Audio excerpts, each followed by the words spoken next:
మీ జేబులో ఉండే ఆ ప్లాస్టిక్ ముక్క మీ అవసరానికి ఆదుకునే స్నేహితుడు అనుకుంటున్నారా? అయితే మీరు పప్పులో కాలేసినట్లే. మీ సంపదను, మీ ప్రశాంతతను, మీ భవిష్యత్తును నిలువున దహించేసే సైలెంట్ కిల్లర్ అది. అప్పులు కట్టలేక ఆత్మహత్యలు చేసుకునే స్థితికి మనిషిని తీసుకెళ్లే ఆ క్రెడిట్ కార్డు వచ్చి నుంచి మీరు బయటపడాలా? అయితే ఈ వీడియో మీకోసమే. బ్యాంకుల వాళ్ళు ఫోన్ చేసి సార్ మీకు 5 లక్షల లిమిట్ ఇస్తున్నాం అనగానే అది మన సొంత డబ్బు అనుకుంటాం. కానీ గుర్తుపెట్టుకోండి, క్రెడిట్ కార్డు వడ్డీ రేటు ఎంత ఉంటుందో తెలుసా? దాదాపు 36% నుంచి 48% వరకు. ప్రపంచంలో ఏ బిజినెస్ కూడా ఇంత లాభం ఇవ్వదు, కానీ బ్యాంకులు మీ దగ్గర వసూలు చేస్తాయి. మీరు కట్టే మినిమం డ్యూ అనేది ఒక పెద్ద మాయాజాలం. అది కేవలం వడ్డీని మాత్రమే కవర్ చేస్తోంది. మీ అసలు అలాగే ఉంటుంది.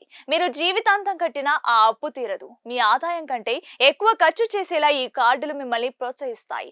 ఒక్కసారి మీరు ఆ వలయంలో చిక్కుకున్నారా, మీ సిబిల్ స్కోర్ పడిపోతుంది. రేపు ఇల్లు కట్టుకోవాలన్నా, కారు కొనాలన్నా ఏ బ్యాంకు లోన్ ఇవ్వదు. క్రెడిట్ కార్డు వాడడం తగ్గించండి. కేవలం ఎమర్జెన్సీకి మాత్రమే ఉంచండి. మరిన్ని ఇంట్రెస్టింగ్ వీడియోస్ కోసం మన ఛానల్ ని ఫాలో అవ్వండి.